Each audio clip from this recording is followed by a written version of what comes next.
Okay, तो आज हम सरफेस केमिस्ट्री में जो बचा हुआ पोर्शन है उसे कंटिन्यू करेंगे। और हमारे पास जो है, मैंने purification of colloid, preparation of colloid सब करा दिया। और अब हमारे पास आती है प्रॉपर्टीज़ ऑफ कोलॉइडल सॉल्यूशंस। तो प्रॉपर्टीज़ में मैंने मेनली लगभग सारी प्रॉपर्टीज़ करा दी थी। एक आधी जो छोड़ी थी उसको मैं इस वीडियो में कवर करूँगा। तो सबसे पहली जो प्रॉपर्टी, और वो जो इम्पोर्टेंट वाली जिससे थोड़े चांसेस है क्वेश्चन बनने के, जो नहीं कराऊंगा तो आप समझ जाइएगा कि वो लेस इम्पोर्टेंट है। तो सबसे पहले आती है कॉलिगेटिव प्रॉपर्टी। तो the value of colligative properties are small because they are bigger in size, so lesson so lesser in number. The value of colligative property of colloidal particles, यहाँ पर word आना चाहिए colloidal. Colloidal particles are small. कहते हैं कि जो colligative properties होती है कोलॉइडल पार्टिकल्स की, वो छोटी होती है, उनकी वैल्यू जो होती है स्मॉल होती है, क्योंकि कोलॉइडल पार्टिकल जो होते हैं, कोलॉइडल पार्टिकल जो होते हैं वो ना बड़े साइज के होते हैं, और बड़े साइज के होंगे तो उनका नंबर कम होगा। यही सिंपल सी बात है।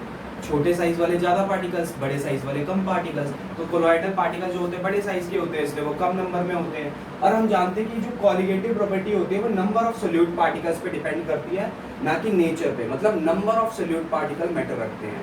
तो यहाँ पर साइज बड़े होने की वजह से कोलॉइडल पार्टिकल्स कम हो जाते हैं, जिसकी वजह से कॉलिगेटिव प्रॉपर्टी भी कम हो जाती है।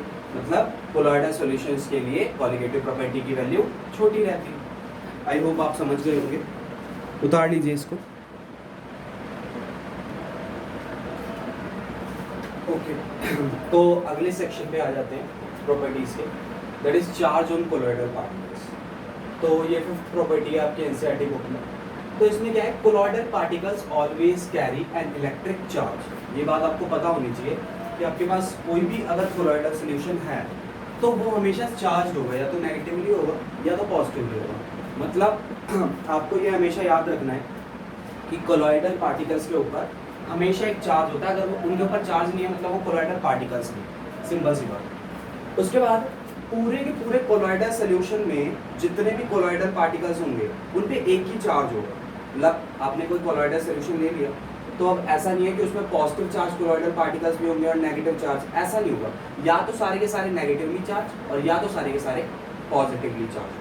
तो the nature of this charge is same for all the particles in a given colloidal solution. एक ही तरीके के का चार्ज होगा सारे कोलॉइडल पार्टिकल्स, ठीक है। अच्छा, अब ये टेबल दे रखी है आपके एनसीईआरटी में, ये कंपटीशन सेक्शन के लिए ज़्यादा इंपॉर्टेंट होती है, आपके लिए थोड़ा सा ये लेस इंपॉर्टेंट है। कंपटीशन वाले बच्चों में इस पे बेस्ड क्वेश्चन आते हैं, अगर आपको सिर्फ और सिर्फ इसके एग्जाम्पल्स याद रखने हैं, इसके कुछ एग्जाम्पल्स याद रखने हैं और इसे आंखों के सामने से निकालते रहना है, ताकि क्या है इसके बारे में थोड़ा सा आइडिया रहे, ठीक है। तो मैंने बहुत अच्छे से बनाई है एनसीईआरटी में, तो पता नहीं कैसी बनी हुई है। देखो, हमारे पास दो तरीके के सोल्स होते हैं, कोलॉइडल सॉल्यूशंस होते हैं। एक होता है पॉजिटिवली चार्ज और एक होता है नेगेटिवली चार्ज सोल्स, ठीक है ना। तो हाइड्रेटेड मेटालिक ऑक्साइड्स और मेटालिक सल्फाइड्स, ये एक पहले पॉजिटिवली चार्ज सोल्स के बारे में बात करते हैं। इसमें जो सबसे पहला आप मतलब आपको एग्जांपल याद रखना है पॉजिटिव चार्ज सोल्स का, वो होता है हाइड्रेटेड मेटालिक ऑक्साइड्स। मतलब ऐसे ऑक्साइड, ऐसे मेटालिक ऑक्साइड्स जो हाइड्रेटेड होते हैं। हाइड्रेटेड का मतलब क्या होता है, जिनके साथ वाटर मॉलिक्यूल्स अटैच होते हैं, वो सारे के सारे पॉजिटिवली चार्ज होते हैं। जैसे Al2O3.XH2O, CrO3.XH2O, Fe2O3.XH2O, रेस्ट का फॉर्मूला ये। मतलब जिनके साथ भी आपको XH2O दिख गया ना, पर ऑक्साइड्स, जिन ऑक्साइड्स के साथ आपको XH2O दिख गया, समझ जाना वो पॉजिटिवली चार्ज सोल्स, बस। उसके बाद बेसिक डाइज, कुछ बेसिक डाइज होती हैं, जैसे मिथिलिन ब्लू। तो मिथिलिन ब्लू आपकी एनसीईआरटी ने सिर्फ लिखा है, तो आपको भी खाली इतना याद रखना है कि मिथिलिन ब्लू जो होती है वो बेसिक डाई होती है। वो कैसे, क्या मतलब उसमें जो कोलॉइडल पार्टिकल्स होते हैं वो पॉजिटिव चार्ज होते हैं, पॉजिटिवली चार्ज होते हैं, इसलिए वो पॉजिटिवली चार्ज कोलॉइडल सॉल्यूशन में होती है। नेक्स्ट जो हीमोग्लोबिन होता है, मतलब जो हमारा ब्लड होता है, वो भी पॉजिटिवली चार्ज सोल का एग्जाम्पल है, वो भी एक तरीके का कोलॉइडल सॉल्यूशन होता है। और एक ऑक्साइड का एग्जांपल दिया आपके एनसीईआरटी में जो पॉजिटिवली चार्ज सोल होता है, दैट इज टाइटेनियम डाइऑक्साइड, ठीक है। तो ये आपको याद है, ये लेस इंपॉर्टेंट है सीबीएसई में, पर अगेन इसमें से एग्जांपल्स पूछे जा सकते हैं, आपको एग्जांपल्स याद होने चाहिए, ठीक है ना। Now the next is metallic sulphides, negatively charge. देखो इसमें हाइड्रेटेड मेटल ऑक्साइड्स आते थे, जबकि इसमें मेटल सल्फाइड्स आते हैं। तो मेटल सल्फाइड्स होते हैं arsenic sulphide, antimony sulphide, cadmium sulphide, मतलब जितने भी सल्फाइड के सोर्स होते हैं, सोर्स का मतलब कोलोइडल सॉल्यूशन होते हैं, वो सारे के सारे नेगेटिवली चार्ज होते हैं। ऐसे एसिडिक डाइज होती हैं जैसे कि इओसिन, कॉन्गो रेड, ये सारे के सारे अगेन नेगेटिवली चार्ज सोल का एग्जाम्पल है। उसके बाद कोलोइडल सॉल्यूशन बनोगे अगर स्टार्च का और गम का, जेलाटिन का, क्ले का, चारकोल का, तो ये भी नेगेटिवली चार्ज में आते हैं। अगेन कंपटीशन में तो जब भी क्वेश्चन पूछा जाता है तो वो खाली नाम लिख देते हैं, उसमें पहले पहचानना पड़ता है कैसा है क्या नहीं है। हार्डी-शेल्स रूल के ऊपर क्वेश्चन बनता है एक्चुअली, मतलब बन सकता है आपके पेपर में भी, तो इन्हें लर्न रखना है यार, मेरी ये हिदायत है आपको। Now the next is metal source, जो खाली मेटल मतलब जैसे यहाँ पर जो है हाइड्रेट मेटालिक ऑक्साइड, एक टाइटेनियम डाइऑक्साइड जो था वो नेगेटिवली चार्ज सोल था। यहाँ पर सिंपल मेटल्स के कोलॉइडल सॉल्यूशन, सिंपल मेटल के जितने कोलॉइडल सॉल्यूशंस होते हैं वो सारे के सारे क्या होते हैं, वो आपके नेगेटिवली चार्ज सोल्स होते हैं। कौन कौन से मेटल के कोलॉइडल सॉल्यूशन, कॉपर के, सिल्वर का, गोल्ड का, ये सब क्या होते हैं, कोलॉइडल सॉल्यूशन होते हैं। कई बार क्या होता है, वो आपको कहता है कि a copper sol is given, ऐसा दे दिया जाता है, और आपको ना 3-4 सॉल्ट दिए जाते हैं, आयन नहीं दिए जाते। तो और फिर वो कहता है कि किसकी कोगुलेटिंग पावर ज़्यादा होगी, मतलब हार्डी-शेल्स रूल से बता देते हैं। जैसे कि मैं अभी इसको मिटा करके आपको एक एग्जांपल समझाता हूँ। पहले आप इसको कॉपी कर लीजिए, पहले आप वीडियो पॉज करके इसे कॉपी कर लीजिए। आई होप कॉपी कर लिया हो।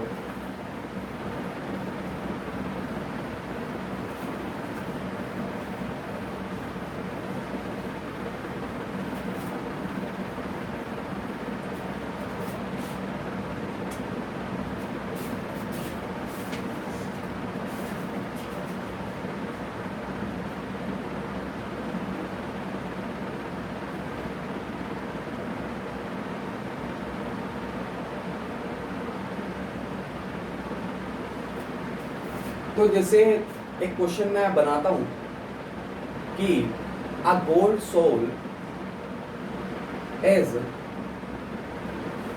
Neutralised by neutralized with the help of following salts. Following salts arrange the ions according to their precipitating या flocculating, कुछ भी कह सकते हैं, precipitating power precipitating power। तो देखो हमने मान लो कौन कौन से लिया होगा, हमने लिया Al2SO4, ठीक है ना, Al2SO4 ठीक है, और हमने लिया NaCl, ठीक है, और हमने लिया MgCO3, ठीक है, और हमने लिया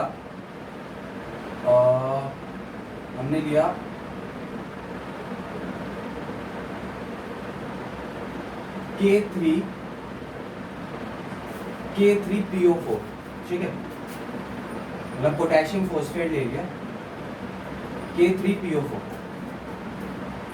तो कहता है ये हमें सॉल्ट्स दे दिए जिनसे हमने क्या कराया है, गोल्ड सॉल्ट को न्यूट्रलाइज कराया। तो वो कह रहा है कि यार इनकी प्रेसिपिटेटिंग पावर में इनको अरेंज कर दो।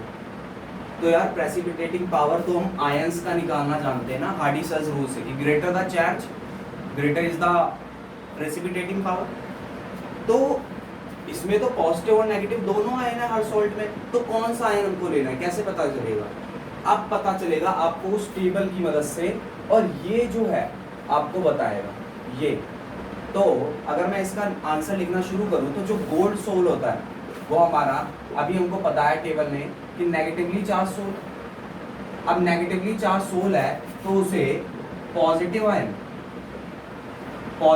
प्रेसिपिटेट करेगा, पॉजिटिव आयन प्रेसिपिटेट करेगा। तो यानी कि हमें सबके पॉजिटिव आयन ले लेने हैं। अब पॉजिटिव आयन कौन कौन से हैं? Al3+, एल्यूमिनियम, Na+, इसका है Mg2+ और इसका है K+, है ना, इसका है K+, एक्चुअली K+ मत लो, या फिर ये 3 रहने दो, है ना, ये 3 रहने दो, Mg2+। तो अब हमको इनको अरेंज करना है according to their precipitating power. Hardy Schulze rule लगा देंगे, ज़्यादा चार्ज ज़्यादा प्रेसिपिटेशन पावर, तो Al3+, फिर आ जाएगा Mg2+, और फिर आ जाएगा Na+। तो this is the order of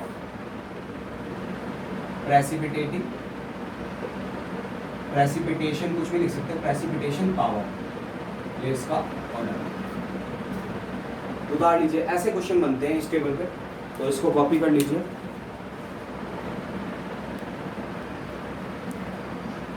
okay, तो चार्ज ऑन कोलॉइडल पार्टिकल की प्रॉपर्टी को आगे बढ़ाते हुए कुछ और बातें लिखी हुई है एनसीईआरटी में, उनको पढ़ते हैं। तो कहता है preferential adsorption of ions create charge on colloidal particle. तो ये जो प्रेफरेंशियल एड्सॉर्प्शन ऑफ आयन होता है, प्रेफरेंशियल मतलब कहते हैं कि किसी एक आयन को, दो में से एक आयन को प्रेफरेंस देना, इसको कहते हैं, मतलब उसको एड्सॉर्ब करना दो में से एक आयन को, तो इसको हम प्रेफरेंशियल एड्सॉर्प्शन ऑफ आयंस कहते हैं। क्या होता है नीचे समझ में आएगा। तो कहता है कि यही क्या होता है, क्रिएट करता है कोलॉइडल पार्टिकल्स के ऊपर चार्ज। अच्छा, और भी तरीके होते हैं, आपके एनसीईआरटी में और भी लिखे हैं, पर समझाया खाली इसी को ही हुआ है, तो मैंने खाली यही लिखा हुआ है, ठीक है। कहता है charge on colloidal particle originates by selective adsorption of ions common to the particles from the dispersion medium. तो क्या होता है कि कोलॉइडल पार्टिकल्स उस चार्ज को, उस आयन को अपने ऊपर एड्सॉर्ब करते हैं जो आयन कॉमन होता है उनके बीच, जो आयन कॉमन होता है उनके बीच, ये बोला मैंने। तो जैसे मान लो मैंने FeOH3 ये एक पीपीटी तैयार किया, दिस इज अ पीपीटी, ये एक पीपीटी तैयार किया मैंने, किसी कोई रिएक्शन कराई होगी, ठीक है ना, और ये पीपीटी बनाया मैंने, पीपीटी बना हुआ किसी सोल्यूशन में हमारा, ये यहाँ पर पीपीटी बन गया होगा FeOH3 का, ठीक है। तो मैंने क्या किया, उसके बाद इसी सोल्यूशन में एक इलेक्ट्रोलाइट डाला FeCl3 इलेक्ट्रोलाइट डाला मैंने, ठीक है। तो अब FeOH3 जो पीपीटी होता है उसका पार्टिकल होगा, और ये इलेक्ट्रोलाइट के Fe3+ आयन को, इलेक्ट्रोलाइट के Fe3+, सॉरी मैंने 2+ लिख दिया, Fe3+ आयन को क्या करेगा, अपने ऊपर एड्सॉर्ब करा दे। अच्छा, मैंने Fe3+ आयन लिखा है, बाकी सब प्लस लिख दिया है। प्लस लिखने का मतलब है कि पॉजिटिवली चार्ज आयन को एड्सॉर्ब करा। तो अब ये पार्टिकल जो है कोलॉइडल रेंज में आ जाता है और फिर वो कोलॉइडल सॉल्यूशन बन जाता है, ऐसा होता है। तो पैक्टाइजेशन में भी यही हुआ था।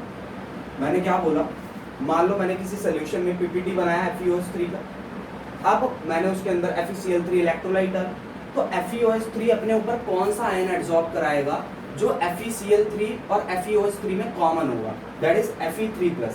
तो वही आयन आपके FeOH3 पार्टिकल के ऊपर आ गया।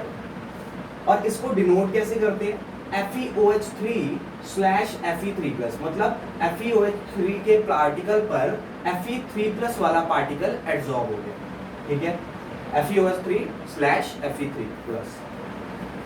अच्छा, in some cases particle absorb the anion or cation whichever are in excess and acquire the corresponding charge। ये एक्स्ट्रा लिखा हुआ है, acquire the corresponding charge। तो क्या मतलब है इसका, मैं पहले समझा देता हूँ, रिएक्शन से समझ लेते हैं, फिर इस लाइन का मतलब समझ में आ जाएगा। सपोज मैंने AgNO3 और KCl की रिएक्शन कराई और मैंने AgNO3 लिया है एक्सेस में, ठीक है। तो हमारे पास प्रेसिपिटेट बन जाएगा AgCl, डबल डिस्प्लेसमेंट रिएक्शन हो जाएगी, पूरी लिखने की जरूरत नहीं है, खाली काम की चीज लिखेंगे, AgCl हमारा प्रेसिपिटेट बन जाएगा। अब सुनो, KCl तो हमारा खत्म हो गया भाई, KCl लिमिटिंग था ना, एक्सेस में कौन है, AgNO3, KCl कम है, तो KCl हमारा खत्म हो जाएगा, तो AgCl फिर हमारा मतलब AgCl बनना तब रुक जाएगा। अब हमारे सोल्यूशन में क्या है, AgCl है, और एक्सेस में जो AgNO3 है वो होगा भाई, AgNO3 हमने थोड़ा ज्यादा डाला था KCl से, तो AgNO3 थोड़ा ज्यादा बच जाएगा। तो अब इस AgCl प्रेसिपिटेट मॉलिक्यूल पर AgNO3 ढाबा बोलेगा, AgNO3 धावा बोलने का मतलब क्या है कि AgCl AgNO3 में से अपना कॉमन वाला आयन अपने ऊपर एब्जॉर्ब करा लेगा और फिर से वही पार्टिकल बन जाएगा AgCl/Ag+। अब उल्टा कर देते हैं, AgNO3 प्लस KCl, इस बार KCl एक्सेस में ले लेते हैं तो AgCl PPT बनेगा, और इस बार क्योंकि एक्सेस में KCl था तो KCl आकर के धावा बोलेगा, और AgCl और KCl में Cl माइनस क्योंकि कॉमन आयन है तो इस बारी Cl माइनस एब्जॉर्ब हो जाएगा। तो आप देख सकते हो कि एक बारी जो कोलॉइडल पार्टिकल बन रहा है वो पॉजिटिवली चार्ज बन रहा है, और एक बारी जो कोलॉइडल पार्टिकल बन रहा है वो नेगेटिवली चार्ज बन रहा है, डिपेंडिंग अपॉन एक्सेस में क्या रखा हुआ है। ठीक है, डिपेंडिंग अपॉन एक्सेस में क्या रखा हुआ, मतलब एक्सेस वाली चीज पर charge of colloidal particle depend करता है। तो वही लिखा हुआ है कि जो पार्टिकल्स हैं वो एनायन या कैटायन एब्जॉर्ब कर लेते हैं जो चीज एक्सेस में होती है, मतलब उसका कैटायन या एनायन एब्जॉर्ब कर लेते हैं जो एक्सेस में होती है। भाई जो एक्सेस में नहीं है वो तो खत्म ही हो गया होगा, तो जो एक्सेस में है उसी का ही कॉमन वाला कैटायन या एनायन एब्जॉर्ब हो जाएगा और उसी के अकॉर्डिंग उस पार्टिकल के ऊपर पीपीटी मॉलिक्यूल के ऊपर चार्ज आ जाएगा। तो इसे आप कॉपी कर लीजिए, इसे आप कॉपी कर लीजिए।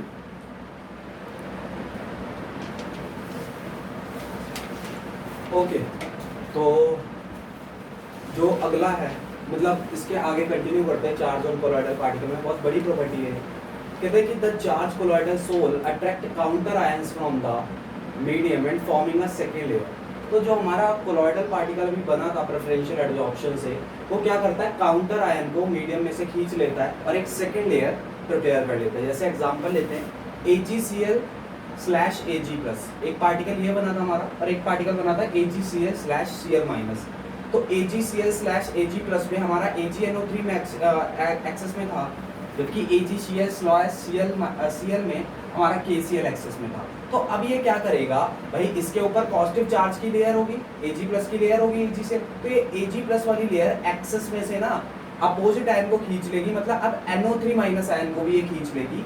जैसे ये AgCl पार्टिकल था, इसके ऊपर पॉजिटिव चार्ज की लेयर तो थी Ag+ की, अब ये NO3- को भी खींच लेगा और एक डबल लेयर क्रिएट कर लेगा। ठीक है, सेम विद हियर, यहाँ ये Cl- जो नेगेटिवली चार्ज है, ये पॉजिटिव चार्ज K+ को भी खींच लेगा एक्सेस वाले अमाउंट में से और एक डबल लेयर क्रिएट कर लेगा। तो जो हमारा कोलॉइडल पार्टिकल होता है मेन, जैसे AgCl पार्टिकल, उसके साथ जो लेयर डायरेक्टली टच में होती है उसे फिक्स्ड लेयर कहते हैं, और जो फिक्स्ड लेयर के ऊपर लेयर आती है काउंटर आयन की उसे हम लोग डिफ्यूज्ड लेयर कहते हैं। Same year, fixed layer, diffused layer. तो ये जो दो लेयर्स होती है, combination of the two layers of opposite charges around the colloidal particle is called Helmholtz electrical double layer. ये जो दो लेयर्स बन जाती हैं हमारे कोलॉइडल पार्टिकल्स के चारों तरफ, इन दोनों लेयर्स को मिला करके हम लोग कहते हैं हेल्महोल्ट्ज इलेक्ट्रिकल डबल लेयर। और इन दोनों के बीच में जो पोटेंशियल डिफरेंस होता है, भाई ये दोनों क्या चार्ज की लेयर है ना, पॉजिटिव और नेगेटिव चार्जेस की लेयर है, तो इनके बीच में जो पोटेंशियल डिफरेंस होता है उसे हम लोग जेटा पोटेंशियल या फिर इलेक्ट्रोकाइनेटिक पोटेंशियल कहते हैं। ठीक है, the potential difference between these two layers, fixed layer and diffused layer, is called zeta potential और इलेक्ट्रोकाइनेटिक पोटेंशियल। आई होप आपको समझ में आया होगा। तो ये वाली प्रॉपर्टी यहाँ पर एंड हो जाती है।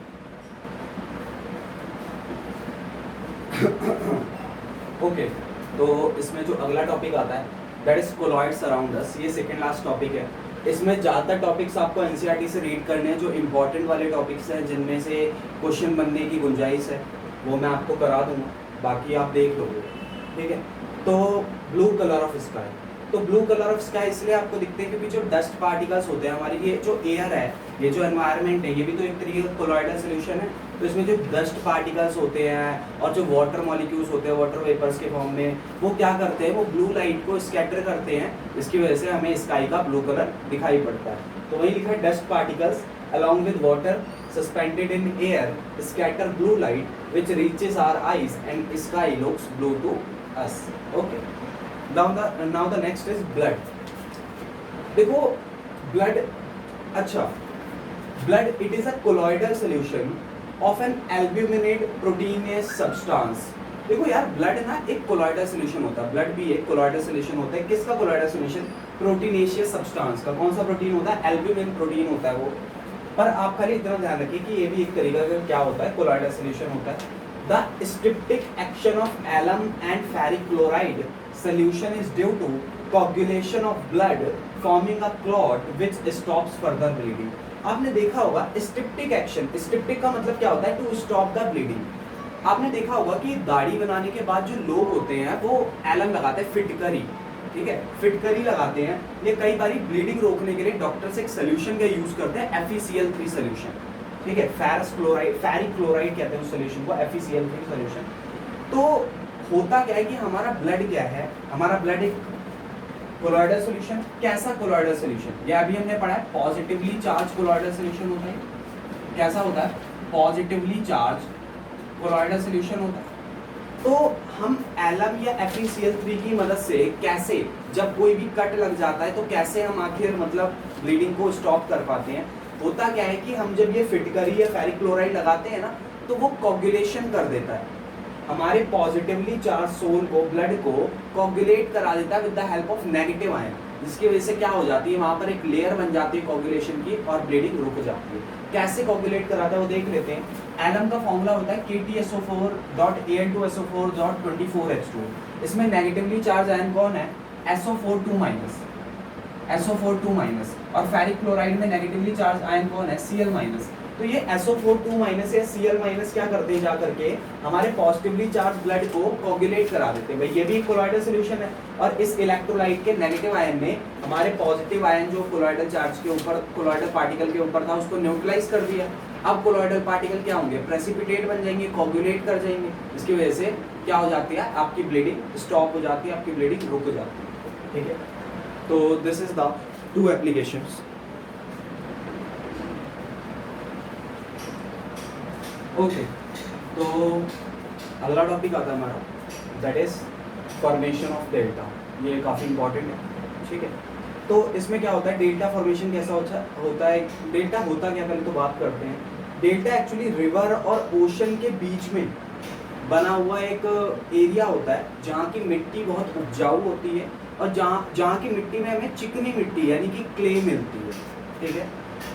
वो उसको हम उस एरिया को कहते हैं जो ओशन और रिवर के बिल्कुल मतलब बीच में मिलता है, बिल्कुल जंक्शन पे, उसे डेल्टा कहते हैं। बहुत मिट्टी उपजाऊ होती है और उसमें चिकनी मिट्टी होती है, ठीक है। तो ऐसा होता क्यों है, ये डेल्टा बनता क्यों है, जो रिवर होती है हमारी, वो रिवर जो होती है वो चिकनी मिट्टी हमारी बहुत जगहों से बहा करके लेके आ रही होती है, और चिकनी मिट्टी जो है वो नेगेटिवली चार्ज कोलॉइडल पार्टिकल होती है। और ये जो ओशन है हमारा, ओशन हमारा पॉजिटिवली चार्ज सोल होता है एक तरीके से देखा जाए, क्योंकि ओशन के अंदर बहुत सारे इलेक्ट्रोलाइट है, बहुत सारे पॉजिटिव चार्ज आयंस हैं। तो जैसे क्या होता है, रिवर ओशन से मिलती है, तो रिवर के जो नेगेटिवली चार्ज कोलॉइडल पार्टिकल्स है, ओशन के पॉजिटिवली चार्ज इलेक्ट्रोलाइट्स, उनको कोगुलेट करा देते हैं उन, है ना, उस क्ले पार्टिकल्स का कोगुलेशन करा देंगे, पॉजिटिवली चार्ज इलेक्ट्रोलाइट कोगुलेशन करा देंगे, कोगुलेशन करा देंगे, तो ये मिट्टी जो थी, जो कोलॉइडल पार्टिकल थे, वो बैठ जाएंगे। ये जो क्ले जिसके ऊपर शुरुआत में नेगेटिव चार्ज था, ये जब कोगुलेट हो जाएगी तो प्रेसिपिटेट बन जाएगी, बैठ जाएगी, और बैठते बैठते बैठते बैठते धीरे धीरे ये मिट्टी का पूरा एरिया तैयार हो जाता है उस क्ले वाली मिट्टी का, जिसे हम डेल्टा कहते हैं। तो एक बार ही पढ़ लेते हैं। River water is a colloidal solution of clay. Sea water contains a number of electrolytes. When river water meets the sea water, the electrolyte present in sea water coagulate the colloidal solution of clay, resulting in its deposition with the formation of delta. I hope आपको समझ में आ गया होगा।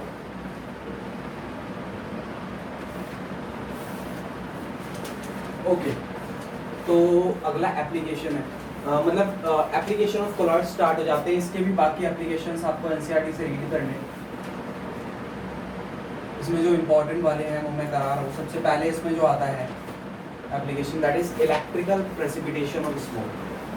हम जानते हैं कि जो फैक्ट्रीज होती हैं, ये जो धुआं निकलता है हार्मफुल फैक्ट्रीज से चिमनी के थ्रू, उस धुएं को अब डायरेक्टली नहीं निकलने दिया जाता, क्योंकि गवर्नमेंट्स ने ये देखा है कि वो जो धुआं है हमारे एनवायरनमेंट में काफ़ी तरीके का पोल्यूशन कॉज कर देता है। तो उस पोल्यूशन को रिड्यूस करने के लिए हम फैक्ट्रीज में प्रेसिपिटेटर लगाने के लिए बोलते हैं, स्मोक प्रेसिपिटेटर, क्वार्टरल स्मोक प्रेसिपिटेटर लगाने के लिए बोलते हैं, जो क्या करता है, हमारे निकलने वाले धुएं को प्योरीफाई करता है जो धुआं निकल रहा होता है उसे साफ बनाता है, ठीक है।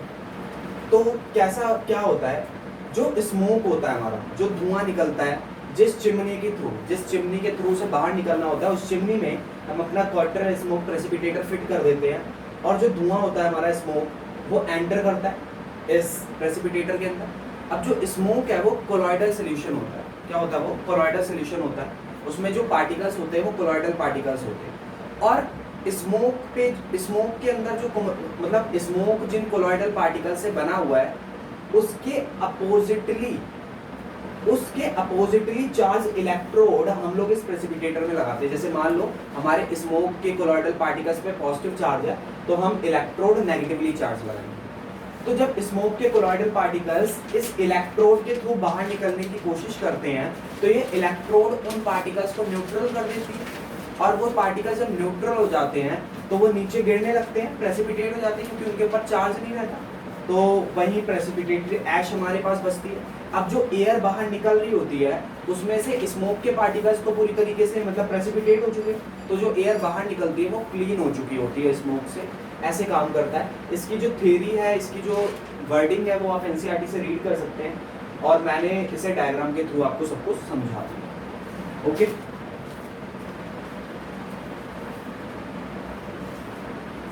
ओके। तो this is the fourth application according to NCERT, और ये लास्ट एप्लीकेशन है। इसके बाद हमारा चैप्टर खत्म हो जाएगा। This is the last important thing जो मेरे को करानी चाहिए इस चैप्टर। तो टैनिंग एक प्रोसेस होता है। टैनिंग क्या होता है? एक्चुअली टैनिंग ना लेदर बनाने के प्रोसेस को कहते हैं। लेदर जो बनता है ना हमारा, जो हमारा एनिमल स्किन्स को यूज करके लेदर बनता है उसे टैनिंग कहते हैं, उसको, उसके प्रोसेस को। तो होता क्या है इसमें? एनिमल हाइड्स कहते हैं एनिमल की स्किन को, ठीक है। आर कोलॉइडल इन नेचर, वो भी एक तरीके का कोलॉइडल सोल्यूशन की तरह ही होता है, जो आपकी मतलब एनिमल्स की स्किन होती है। तो when a hide which has positively charge particle is soaked in tannin, yes. देखो इस प्रोसेस का नाम है टैनिंग, और एक केमिकल होता है टैनिन। क्या नाम है उस केमिकल का? टैनिन, ठीक है। तो हम ना एक ऐसे जानवर की खाल लेते हैं जिसकी खाल के अंदर जो कोलॉइडल पार्टिकल्स होते हैं वो पॉजिटिवली चार्ज होते हैं, और उसे एक केमिकल के अंदर डालते हैं, टैनिन के अंदर, ठीक है। टैनिन क्या होता है? Tannin negatively charge colloidal solution होता है। तो टैनिन के अंदर नेगेटिवली चार्ज कोलॉइडल सोल्यूशन है, और हमारी एनिमल हाइड के अंदर पॉजिटिवली चार्ज कोलॉइडल सोल्यूशन है। जब हम उनको मिलाएंगे, उसके अंदर डालेंगे, तो प्रेसिपिटेशन हो जाएगा। प्रेसिपिटेशन का मतलब यहाँ पर क्या होता है कि जब हम उस हाइड को, खाल को टैनिन के अंदर डालते हैं, उस सोल्यूशन के अंदर डालते हैं, तो वो खाल ना हमारी सख्त हो जाती है, एकदम लेदर फॉर्म में आ जाती है, सख्त हो जाती है, कड़ी हो जाती है, मजबूत। तो वो लेदर फॉर्म में आ जाती है। This results in hardening of leather, leather हमारा हार्ड हो जाता है। This process is termed as tanning, और इस लेदर के बनाने के प्रोसेस को टैनिंग कहते हैं, और केमिकल जो यूज हुआ था उसे टैनिन कहते हैं, ठीक है। कई बार क्या होता है, जब हमारे पास टैनिन केमिकल नहीं होता तो उसकी जगह हम क्रोमियम सॉल्ट्स भी यूज कर सकते हैं, ठीक है। आई होप आपको समझ में आ गया होगा। This is the last application, इसके बाद चैप्टर समाप्त होता है।